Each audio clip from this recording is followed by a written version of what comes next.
Hello and welcome to You've Seen It Before, TV Reviews and Connections of Mind, and welcome back to another installment in my review and reaction series to each and every episode of Season 4 of Star Trek Discovery. If you've never seen one of my review and reaction episodes before, this is where I give my brief overview of the latest episode of whichever series I happen to be reviewing at the time, what I liked, disliked, what I thought worked and didn't work, as well as some analysis of certain plot developments, character arcs that may seem familiar to you, and where you may have seen them before.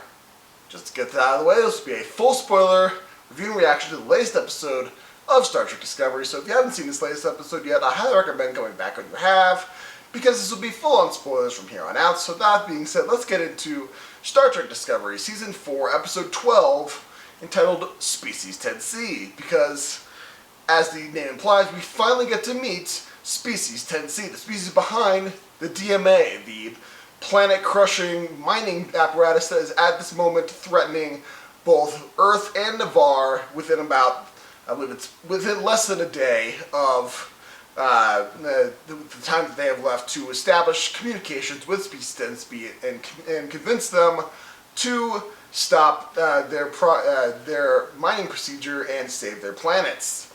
This episode really just mainly focuses on Discovery trying to breach the hypersphere that Species 10C encased itself around. It's all about communication. At one point, they realized that standard friendship greetings, the hail, aren't going to work. So they used what they learned on the planet from last week's episode and seed a number of basically a "we come in peace" message with the hydrocarbon pheromones onto the hypersphere. The Species 10C says, "Alright, come on in." They basically suck Discovery into the hypersphere and basically disable its engines, its weapons, keeps life support going. Obviously, this is sort of a mixed message there. It's like, they let you in, but yeah, we basically disabled your ship. So, however, one of the Species 10C aliens, which is apparently gigantic, approaches Discovery and emits both a pheromone hydrocarbon series as well as a light pattern. A lot of this episodes focuses on Burnham, Saru, President Rillick, the rest of the delegates trying to figure out what does this mean, how exactly are we supposed to communicate. They finally figure out the message, like the light pattern is actually how to read the hydrocarbon message, and it's really them trying to create a bridge language so that they can communicate, because I guess the native language of Species 10C is just so complicated that the people of the Federation just would not be able to comprehend it. So they have a bridge language going on here, and they managed to figure this out and send this message. Species 10C actually sends kind of like a pod or whatever into the shuttle bay of Discovery, which has a set of doors. And they view this as, alright, they've extended the invitation, we're going to do this, and we're going, alright, so they enter it, both Burnham, Saru, and President Rillick, and the President of Navarre all step in and realize, oh hey, inside it's a recreation of the Discovery Bridge, and this is how they're going to communicate. They find out that, Species 10C is actually horrified that their use of the DMA is causing, such destruction and terror among the people of the Milky Way.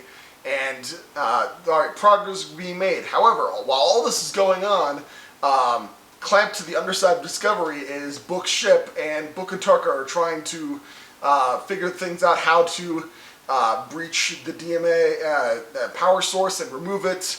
Tarka figures out a plan. However, Commander Reno, who is being held hostage aboard Book's ship, realizes that Tarka's plan will, if he pulls out the DMA's power source while it's still active, not only will you create a subspace tear where the DMA is that will more slowly, but will also devastate Earth and Navarre, but when you pull it out, you're basically going to implode the hypersphere and kill everything in it, both Species 10C and Discovery, as well as them inside it. So, Reno is trying to communicate with Book and saying, Tarka, he's realized this. He knows what's going on. He's lying to you. He's going to get us all killed. Book finally realizes this too. It's like, no, you've been lying to me this whole time. He tries to stop Tarka, but Tarka has rigged the ship defense systems to protect him.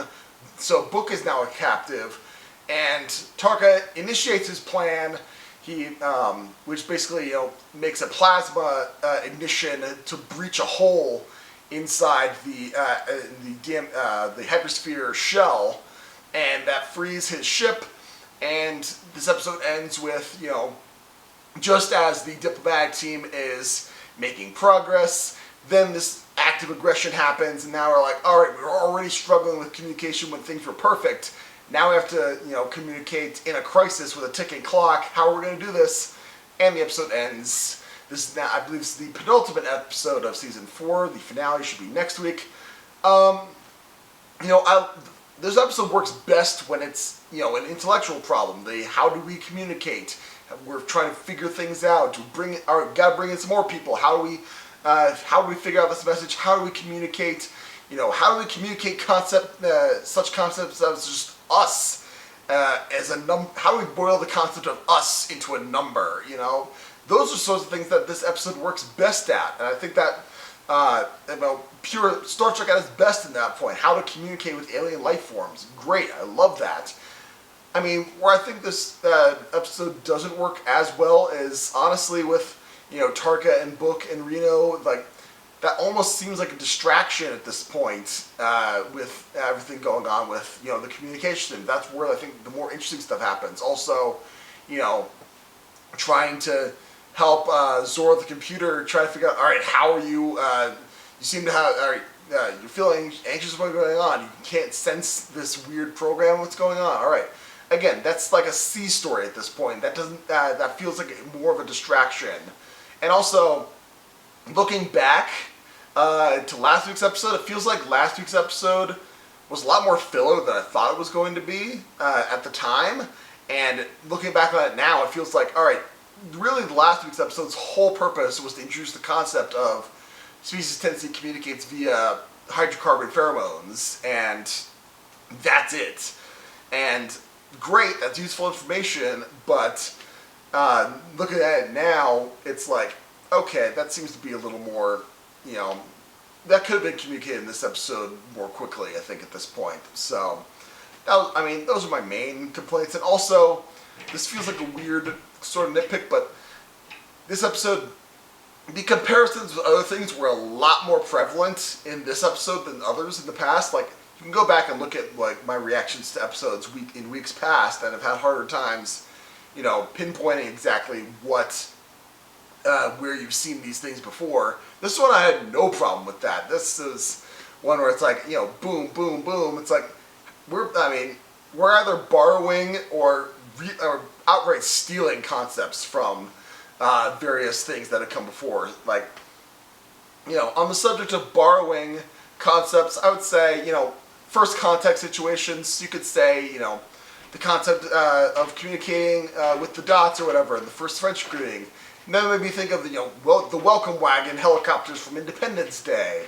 Or, where this really comes to mind is how it's set up is Arrival, the 2016 film with, you have the giant aliens and then the people communicating with them, and you've got the force field in between, and they don't communicate verbally, they communicate with symbols, and you have to figure out what the symbols are, and it's a very complex language. Very much so Arrival at this point, which I don't necessarily believe. Arrival's a really good movie, but again, that's more borrowing heavily on that one. The design of the hypersphere when they're sucking in the dots, and then finally Discovery.